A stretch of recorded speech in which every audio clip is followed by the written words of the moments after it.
For me, what attracted me to Clearwater is my mother-in-law is in the Tampa area. And so we're down there a lot. And my family loves to go to the beach and spend time down there. We love Clearwater. And so for us, it just made sense to be able to, go to visit my mother-in-law, be able to stay at our place when we're there. It becomes a tax write-off going to visit mother-in-law now because you're taking care of your properties and visiting them. And so, there's some additional benefits there. Welcome to the Physicians and Properties Podcast, the show where we teach you how investing in real estate can give you the freedom to practice medicine and live life how you want. Doctor! Doctor! Doctor! Doctor! Doctor! Now, here's your host, Dr. Alex Schloe. Hello, everyone. Welcome to another episode of the Physicians and Properties Podcast. As always, I'm your host, Dr. Alex Schloe, and I am so excited to be joined here by Dr. Chirag Chaudhari. This is going to be a fantastic episode. Dr. Chaudhari is an emergency medicine physician and a multi-asset investor. He's built a diversified portfolio spanning multifamily, short-term rentals, oil and gas, and preferred equity, which we haven't yet talked about on the podcast. So looking forward to that. We're diving deep into how one ER doctor turned his clinical precision into a framework for evaluating deals, mitigating risk, and building true financial freedom. Dr. Chaudhari, so glad to have you on the podcast. How are you doing today? Doing great, Dr. Schloe. Thanks so much for having me. I really appreciate being here. Absolutely. Absolutely. Feel free to just call me Alex, and I'm looking forward to get started. So how did you first get interested in medicine? Let's talk a little bit about your journey into medicine, if you don't mind. Yeah. So sort of interesting story. I went in, sort of graduate high school. My dad was an engineer. I was going to be an engineer. I got into the University of Illinois as an electrical engineer and was sort of doing the first year of, basic engineering level classes. And it was great, no arguments there or anything, but I had 3 roommates at the time and all 3 of them were pre-med. And so, that's all they'd be talking about. They'd be talking about their classes and they just seemed so much more energized and amped than I was with my engineering stuff. And so I ended up, sort of auditing a bio class and loved it. And so ended up switching majors halfway through sophomore year and then did a double major in bio and psych and then realized, medicine, did some shadowing and volunteering and sort of maybe came to a decision a little bit later than some other folks. But after that, it was sort of, my heart was set on medicine and, being a doc. That is awesome. Feel like it was the right decision for you? Yeah, absolutely. Would not change a thing. Oftentimes people ask, if you had to do it over again, what would you do differently? And honestly, nothing. It's been tremendous. I think, just being able to practice, being able to live in sort of, the area of medicine that we live in. And we know things are changing and it's sort of not the same practice as when we got into, but I wouldn't change any of it. It's been a tremendous experience. That is awesome. What did things look like after undergrad, going to med school, going to residency? What was that path like for you? Yeah, so undergrad finished up at U of I and then, kind of born and raised in Chicago suburbs, kind of wanted to stay close by. And so ended up doing med school at Rush in the city. Met my wife there who, like you, is actually a Northern Virginian by birth. And so she wanted to sort of head back out east. And so we matched at the University of Maryland, did residency there in emergency medicine, and then stayed put, one of the community hospitals as part of the University of Maryland network. I've been there, PGY 21 this year. And so 21 years at the same place, which again is a little bit unusual and a little bit of a unicorn, but it's a terrific system, terrific hospital, terrific group. And so, yeah, I've been there a long time. That is awesome. Well, congratulations on those 21 years. That's really impressive. Thanks. Appreciate it.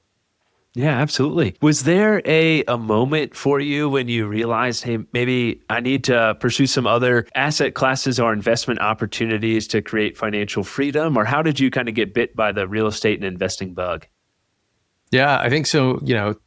Unfortunately, in sort of medicine and medical school, and I think times are changing a little bit with some of the education that's out there, but we don't get a lot of financial education. We don't get taught sort of investing strategies. You hear a little bit about contracts and what those look like and, how not to get taken advantage of. But I don't know that we do as good of a job with our finances and financial education. And a lot of times we become prey to financial advisors and other folks that are sort of selling, permanent life insurance and other things to residents who are going to have, a pretty good net worth down the road. And so they get you when you're vulnerable, when you're young and sort of uneducated. And so, having some of those discussions, learning a little bit, but being cautiously, fearful of some of those folks, I think was healthy. And then fast forward to attending hood and sort of, getting some of that larger income now that you're maybe not used to as a resident. Where do you put it? You have, the usual 401k, 403b, 457, depending on, your employment. That sort of, a lot of folks will describe as money jail. And I think it's a perfect description because you're sort of, hey, you get, these 6 to 8 options of what to do with your money, and then you can have it at 65 and enjoy. But there's not like, what if you want to enjoy it before you're 65? What if, those you want to try alternative assets and maybe something that's not particularly offered? And so we were always a little risk averse with the market. And so we would get a bonus at work and we would buy a home. And so we would get different investment properties early on. And so by the time we're probably a decade into sort of attending hood, we'd had, 3-4 properties, and that was going to be the retirement plan and just cash flow those. And yeah, interestingly, we got into investment properties, which were by a nationwide home seller that really didn't want to own model homes. And so they would sell out of a community, for example, and instead of owning those model homes, they would just sell them and rent them back to an investor. And it could take them 2, 3, 4 years sometimes to sell out an entire community of homes, which is perfect because I didn't have to be a landlord for 2, 3, 4 years. I had monthly checks coming in. The owner of the home is me, but my renter is the builder. They're not even living there. If something goes wrong, they're going to fix it. So it was perfect. It was a great cash flow, great for an early investor. No headache, no fixing, no getting light bulb calls and fixing toilet calls in the middle of the night kind of thing from tenants. That's awesome.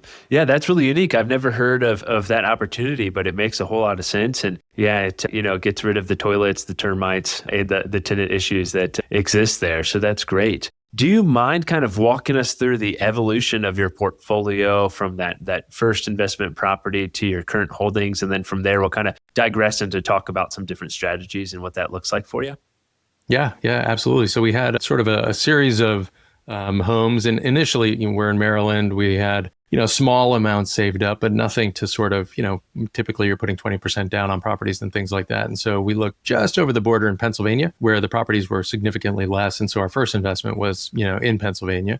And we actually just sold that one last year. So we owned that for probably almost 2 decades. And so, and then 1031 that into sort of a larger asset, but we owned it outright. We, our tenants over, a decade or so paid down our mortgage, and we had cash flow, we had rental income, and what was sort of a $150,000 townhome in Pennsylvania that we put down maybe 20, 25K has now purchased a short-term rental in Clearwater. That's a $600K home. We didn't put $1 down for that home. It was just whatever we put down 18 years ago, and we've just used that to sort of grow. And that's, I think, the property, the power of real estate and what you can do, with a small amount upfront and sort of grow that for years to come. And so same strategy. We did that multiple times with a number of other long-term rentals. And so we have another short-term rental there as well in Clearwater. And so we've 1031'd a few of our homes into short-term rentals. They tend to cash flow significantly better than a long-term rental would. And so we, each one that we did that with, we 10x the cash flow that the long-term rental was doing compared to what the short-term rental does. And so same plan is to eventually 1031 those into potentially larger short-term rentals or potentially multifamily properties. And so we still have a number of those holdings. But then in 21, we changed our strategy, did a bunch of masterminds, several different courses that sort of taught us how to be a little bit more intelligent in the real estate we were doing. And so that's what really led us to sort of converting those properties and 1031ing them, and then brought us into passive real estate investing, which, was a completely different animal, if you will. That is awesome. I want to hit on a couple key points before we talk a little bit more about the passive investing. But one thing that I noticed you said was, 18 years later, you sold this home and you bought the short-term rental in Clearwater. And we're kind of talking about that snowball or velocity of money. Real estate is not a get-rich-quick scheme, but you've done it and you've done it right. And it's really cool to see, kind of how that progression has gone from that $150,000 townhouse, free and clear, sold, bought a $600,000 Clearwater short-term rental. It's cash flowing like crazy. So that is really, really cool. For folks who aren't familiar with a 1031 exchange, do you mind kind of explaining briefly what a 1031 exchange is and what the benefits may be to doing that? Sure. Yeah, absolutely.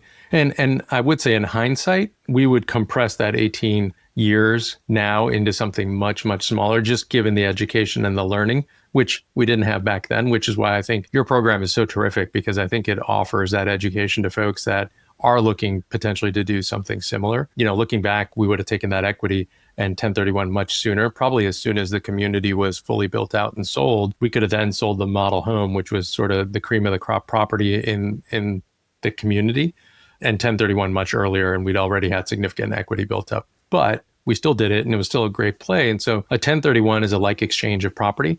And so it allows you, there are certain timeframes that you have to meet, but it allows you to sell one property, purchase another one, as long as you use all of the gains from your first property without sort of taking any of the gains yourself. And so it's handled through an intermediary that holds on to the cash from your sale and then puts it towards the cash and the down payment on your next purchase. And so you have to identify a new property within 90 days of sale. You have to close within 180 days of sale of your first property. So there are some time constraints you have to stick within. But what's great is you're not paying a penny on any of your earnings, no tax. And so you're able to sort of kick the tax can down the road and buy bigger properties that theoretically will cash flow even better for you. And it depends on what you read and who you listen to, but eventually you get into a large enough property and then you just pass that on to your heirs. And that's a step up in basis is what it's called, to your heirs, which means they get to take it at whatever the current property level is and whatever it's appraised for. And nobody's paying any taxes because you've now passed. Your heirs have the asset and you've not paid taxes at all on the history of that money, which is pretty amazing. Yeah, it is absolutely incredible. It is such a valuable tool that you can use to defer those taxes down the road and maybe forever. So yeah, thank you for sharing that. And thank you for mentioning the compression of time. You're exactly right. That's the true benefit of podcasts and masterminds and communities and courses is, hey, how can you take that 18 years that it took you for that deal? How can you compress that time to 2 or 3 years and continue to use that velocity of money where you're making that money work for you faster and faster and faster and generating more and more returns that's going to continue to snowball down the road. So thank you for pointing that out. That's a really important point. Yeah, absolutely. That's awesome. Well, let's talk a little bit briefly about short-term rentals. So what drove you to the Clearwater market? What drove you to short-term rentals? What do you like about short-term rentals at this point? Yeah, so I think short-term rentals is just it's a niche market. It's sort of, the next big thing. Everybody's staying in Airbnbs, everybody's staying in Verbos, and it just provides a little bit of a different experience for folks. And given, people do short-term rentals for different reasons. Some people want it at a location that they enjoy vacationing, that they're able to enjoy their, vacation home, if you will, while also having the home essentially paid for many times by folks who are staying there. And people offer amenities for their short-term rentals. Sometimes they're seasonal based on ski vacations or beach vacations. So it could be a lot of different things. For me, what attracted me to Clearwater is my mother-in-law is in the Tampa area. And so we're down there a lot. And my family loves to go to the beach and spend time down there. We love Clearwater. And so for us, it just made sense to be able to, go to visit my mother-in-law, be able to stay at our place when we're there. It becomes a tax write-off going to visit mother-in-law now because you're taking care of your properties and visiting them. And so, there's some additional benefits there.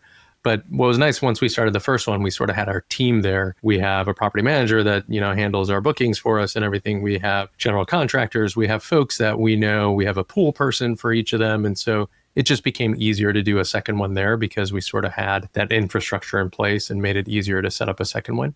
But yeah, that's what drew us down there.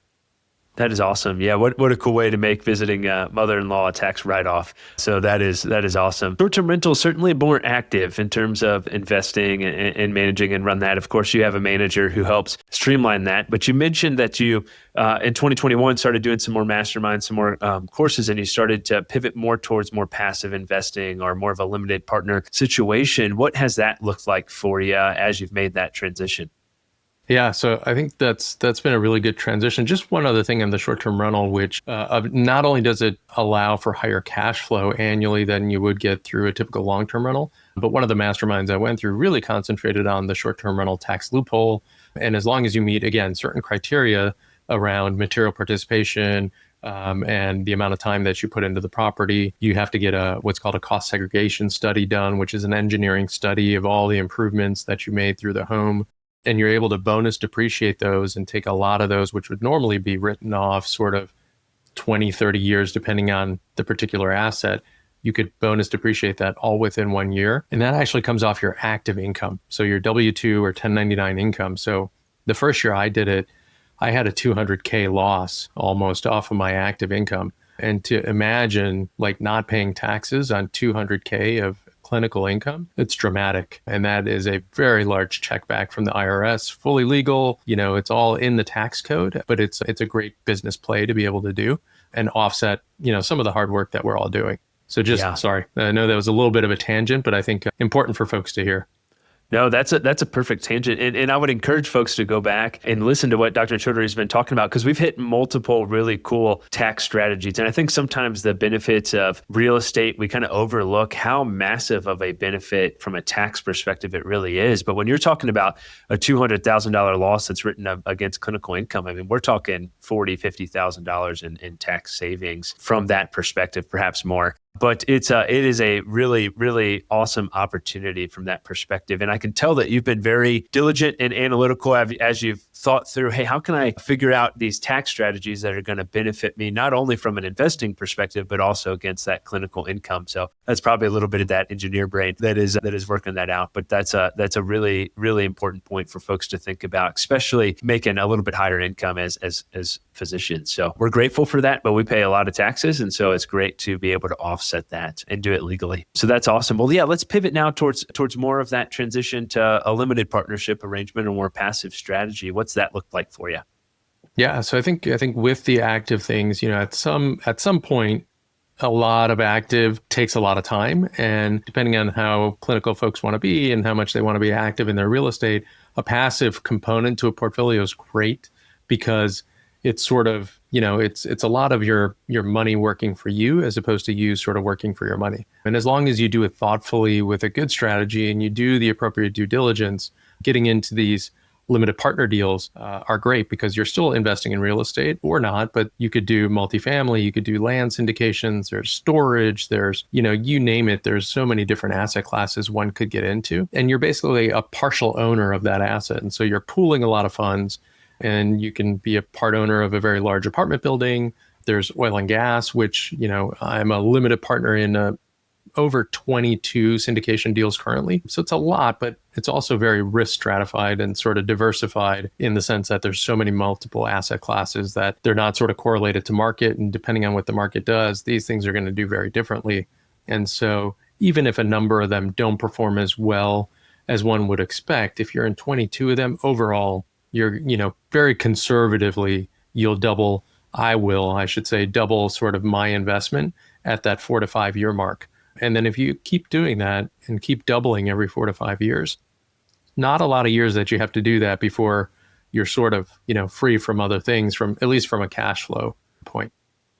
Yeah, absolutely. That's a great point. And kind of what we mentioned earlier of just that snowball continuing to grow over time. And before you know it, you've really made, a huge dent in your financial freedom journey, probably already surpassed what you need from a financial freedom perspective. But let's talk about those 22 deals. So you mentioned you're pretty risk stratified. How did you decide how you wanted to stratify your risk or what asset classes you wanted to invest in? Yeah, so initially I knew nothing about passive investing or syndications or any of those. So I did a course and sort of learned.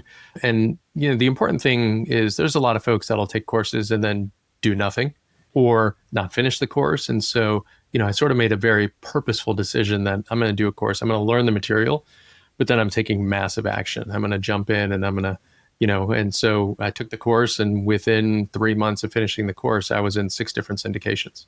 And I did my due diligence. I did not what I do now because that was a few years ago and I know better, but it was also just my wife and I. And so there wasn't, the risk was just us too. And, so our due diligence looked a little bit differently than it does now. But some of those deals that have been performing really well and other folks that I've gotten to meet over the last couple of years just through masterminds, we now bring others into those deals. So you'll say, hey, instead of taking my 50,000 or 100,000, what if we gave you 2 million, 5 million? What does that look like for all of us now? Because we want better terms for all of us when we can come in collectively. And so we negotiate, nicer profit split or lower minimums or whatever it is so that all of us, and I'm now bringing family members and colleagues and other folks into these opportunities because we're able to come in at larger numbers and therefore get better terms in the long run. Yeah, absolutely. I want to hit this because I think this is a really important point. Personally, as someone who has raised capital for deals, largely in the senior living, assisted living space, you get limited when you have, a $50,000 or $100,000 minimum in terms of not only your network and your reach, but also how you can provide really good investor relations to those folks. Because of course, if we have 10 people who are each investing $50,000 for $500,000, that's 10 people we're sending emails to, 10 people we're communicating with, all those sorts of things. So what Dr. Chaudhari is mentioning is pulling that money together and investing as a group, for example. And then we have someone come in, say for $1 million or $2 million, and we're communicating with one main point of contact. We're oftentimes able to offer higher returns, largely because it's just easier and a more simple arrangement, but also it's just more flexible in that regard as well. So I just wanted to make sure we hit that point because that is really, really cool and a good strategy to do that. And then ultimately it juices the returns for you guys as an investor in the deal as well. Yeah, absolutely. I think it's spot on because, the folks that we partner with and those partners are really great at operations and they do their own fair share of capital raising as well. But if you ask them which tea do they love and would prefer to do all day long, it's the operations. It's running the asset. It's being the experts at what they're experts at and allowing other folks to kind of come in and bring in the capital like you suggest. And therefore, they're not talking to a lot of investors. They're not talking to a lot of people. And our due diligence is just that. We get to know the deal inside out and backwards. We spend 4 to 5 months doing due diligence. We have an economist that will help us kind of look at numbers and run all the different sensitivity analyses and downside risk and upside potential. We do criminal background checks on everyone that we work with, just because when you're bringing in several $1 million, of sort of family and friends money, you want to be very careful with all of that. And so we try to take every possible step that we can, sort of doing the right due diligence.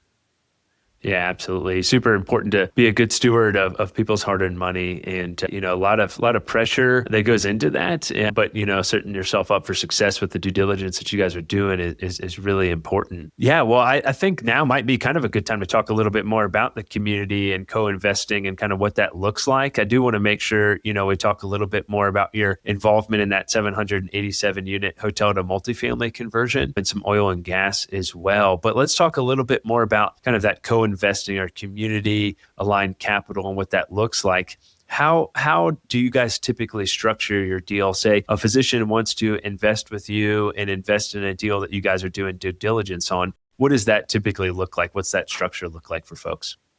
Yeah, so typically we'll come in as an LLC, as one sort of large investor that's coming into any opportunity. And so all of our investors will come into our portal. They'll do all of their documentation. Most of our opportunities are for accredited investors, and you have to meet sort of the IRS definition of what an accredited investor means. And so they'll come in, they'll show proof that they're an accredited investor, they'll sign all their legal documents, and they'll wire sort of funds into that account. And then all of us collectively then invest as one investor into whatever asset it is that we're investing in. That's great. Yeah, kind of like a fund-to-fund model, it sounds like, from that perspective. Yeah.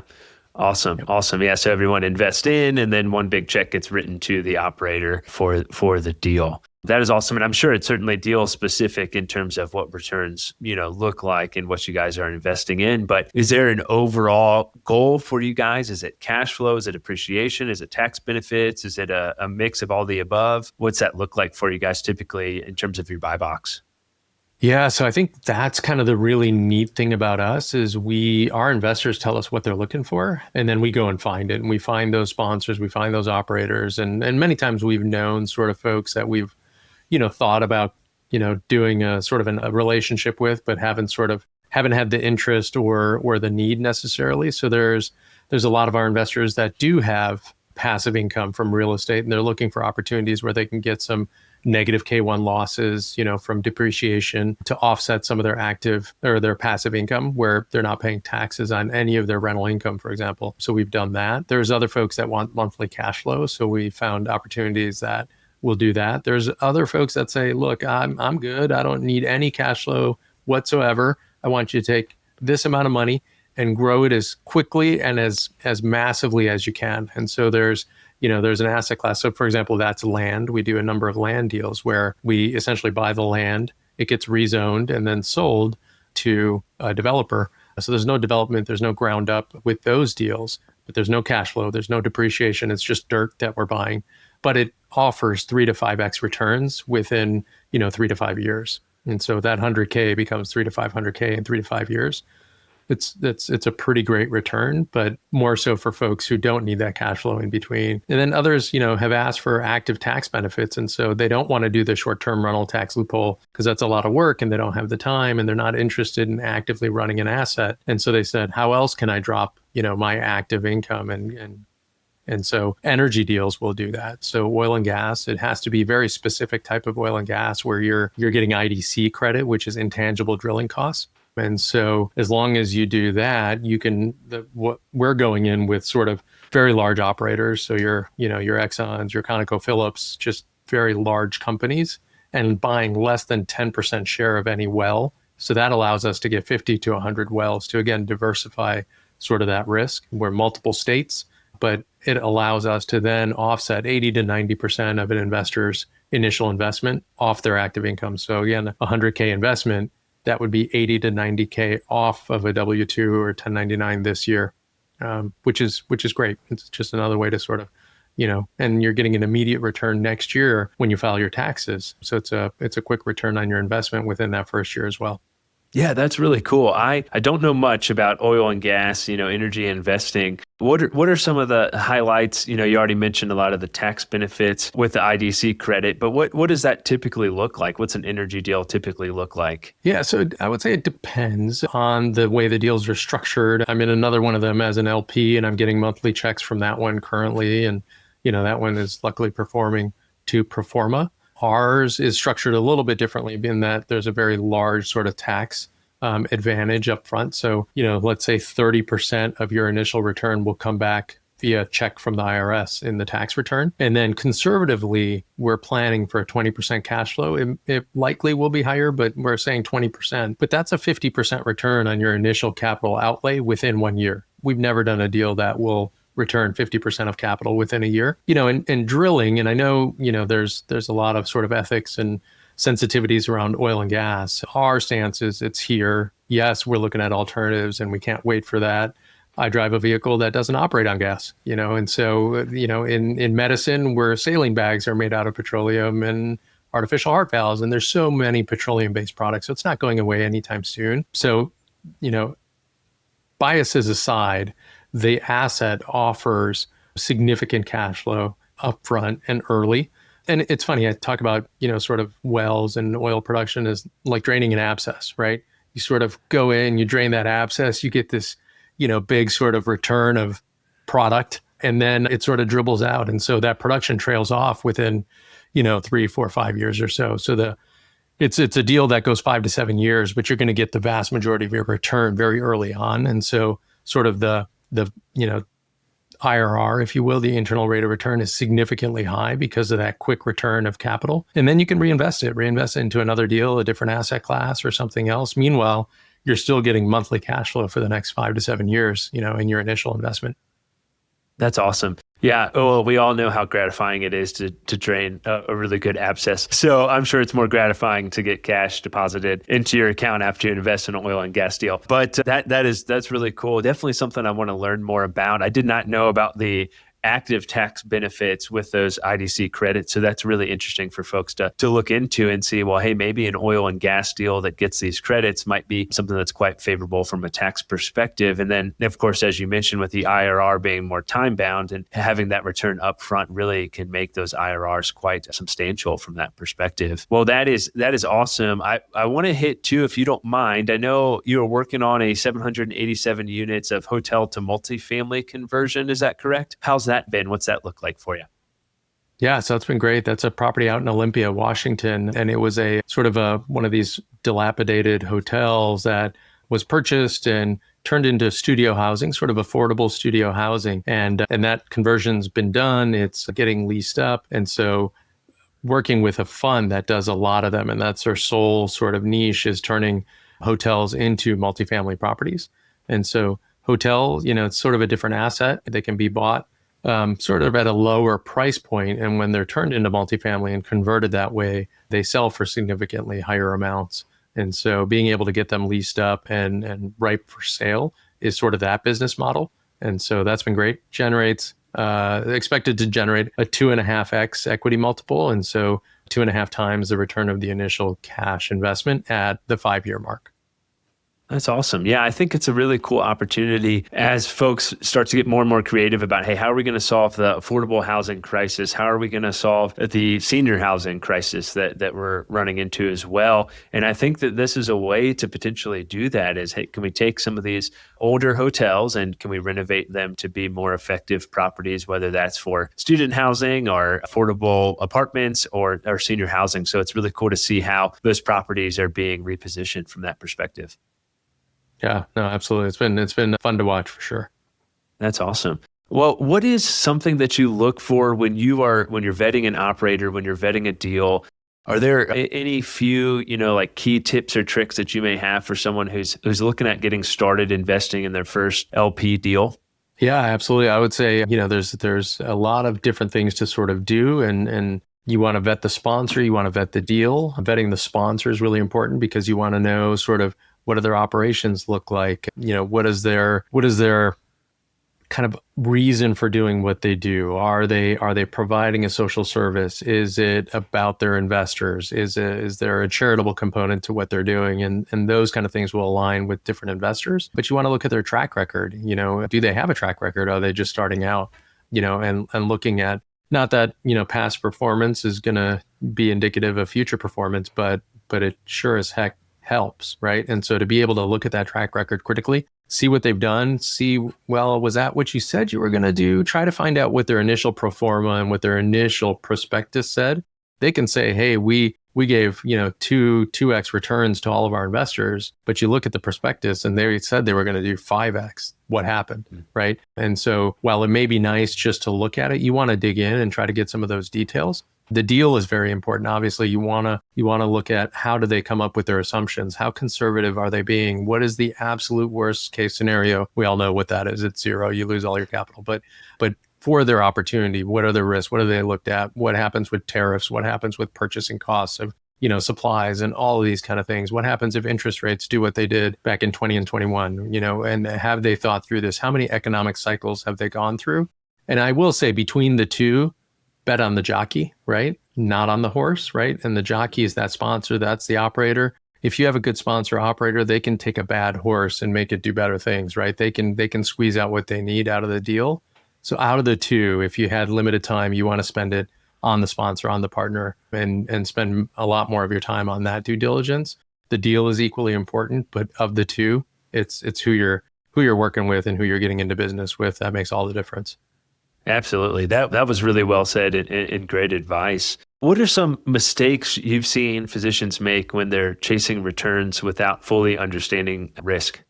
Yeah, I think, they're just looking at a deal deck. They're just looking at a pitch deck, and that's all marketing, right? That's created by people who know what numbers to put where and at what level of the document and in what colors so that they're, very appetizing to us. And look at that, but you need to look at it critically. And anybody can make numbers. We all know that with any of the data and the metrics that we're looking at hospitals, et cetera. We can make the numbers say what we want them to say. And so definitely look at that very critically. Don't just look at what a sponsor is telling you, but definitely dig into those details because, again, as you said, Alex, you're putting your hard-earned money into these deals and you want to do that wisely. And if you don't have time, find other folks that are doing podcasts like Alex and have him steer you in the right direction, and other folks that are doing some of this work and are super passionate about, looking at deals critically, and talk to them and ask them, have them, look at a deal with you. Yeah, that is really awesome advice. It's important to take the time to dive deeper. And I think there's, fortunately we live in an age with AI, so that can be helpful as well. Of course, you get in what you put out you get out what you put into AI and analysis, but that can be another way that you can kind of help, check the marketing materials and so forth and see, hey, do the numbers make sense? And what are some things that I'm missing? I found that's been a good way to kind of analyze the marketing materials and also come up with some questions that can be beneficial to ask the sponsor as well, utilizing, AI and prompting it with like, hey, I want you to pretend that you're a top real estate attorney in this market. What are the key things I need to look out for in this deal? And it can really help guide you from that perspective. So that can be a good first pass for people as well. Yeah, that's a really good thought. And it's almost like, it's like getting a curbside consult, right? And just with a really good prompt and putting in a pitch deck and say, look at this critically. What should I be worried about? And, tell me like you said, the top 5 things here that I need to ask about. It's great. And it does it so quickly and efficiently. And the questions it asks are actually pretty thoughtful a lot of times. Yeah, absolutely. I wouldn't rely solely on AI, but it's definitely a helpful tool. Man, this has been awesome. This time has just absolutely flown by. But I wanted to ask you, what are you excited for? What are you working on right now? Yeah, I think, it's been tremendous. Honestly, this started just myself, kind of getting into this and learning. And so much of this is, I wish that somebody 10 years ago had tapped me on the shoulder, and maybe 18 years ago for my first property, but just saying, hey, there's a better way, right, to sort of do this. And if there's anyone listening that gets even one iota or inkling of an idea, home run, mission accomplished, right? It's just about going back to our younger selves and saying, hey, there's this whole world of opportunities out there. And I wish somebody had, introduced me a decade ago because, again, I wouldn't change a thing that I've done. We talked about that before. I'm super happy, but I'd be in a much different place if I'd started this 10 years ago. And so I think that's it. That's the strategy. Go out and learn those things that, that fill your cup, that give you passion, that you're super interested in, and then pay it forwards, right? We're all here, abundance mindset. We want to help one another out. And, it's terrific. So I really appreciate everything that you're doing for your listeners. Thank you so much. Yeah, that means a lot. And I completely agree. I think that's been something that's been so cool in the space to see how the willingness and the abundance mindset that other physicians in the real estate and investing space have for others, because we've all had that experience. We've all experienced, some degree of burnout and realized the importance of some degree of financial freedom as well. And so we're just here. We want to help, the community grow. We want folks to realize how real estate and entrepreneurship can truly give them that freedom to practice medicine and live life how they want to. So for folks that have felt inspired by this podcast, how can they reach out to you if they want to know more, if they want to connect, if they want to potentially invest with you? Yeah, so my website is thesyndicationdoctor.com, and you can find me on there. I do a newsletter with mostly educational topics, and if we have an offering or something like that, we'll put it on there. My email is thesyndicationdoctor@gmail.com. So I'm usually pretty responsive on email, happy to respond back and help out, whatever questions or ideas that people have. Always, I'm at the point where I never say no to a conversation. And so you never know what you learn. There's so much learning to be had. So yeah. Absolutely. Well, awesome. Well, this has been fantastic. Dr. Chaudhari, thank you so much for coming on the Physicians and Properties podcast, and I wish you a lot of great success going forward. Thank you so much, and thanks for having me. Really appreciate it. Absolutely. Take care. Thanks for listening, everybody. Hey, real quick, if you're still listening to this, I'm assuming you got value from it. So I need your help specifically. My 2-year vision with this podcast is to help 100,000 physicians learn how investing in real estate can give you the freedom to practice medicine and live life how you want. There are 2 main ways that a podcast grows. One is through ratings and reviews, and the other is word of mouth. If you can please leave me a 5-star rating and review on Apple Podcasts and Spotify, as well as send this to 1 to 2 friends that you think would get value from it, we can reach the physicians that we want to reach. Thanks in advance, and talk to you on the next episode. Please note that the information shared on this podcast is for informational purposes only. It should not be considered financial or medical advice. The views expressed on this podcast are those of the host and the guest and do not necessarily reflect the views of the Department of Defense or the United States Air Force.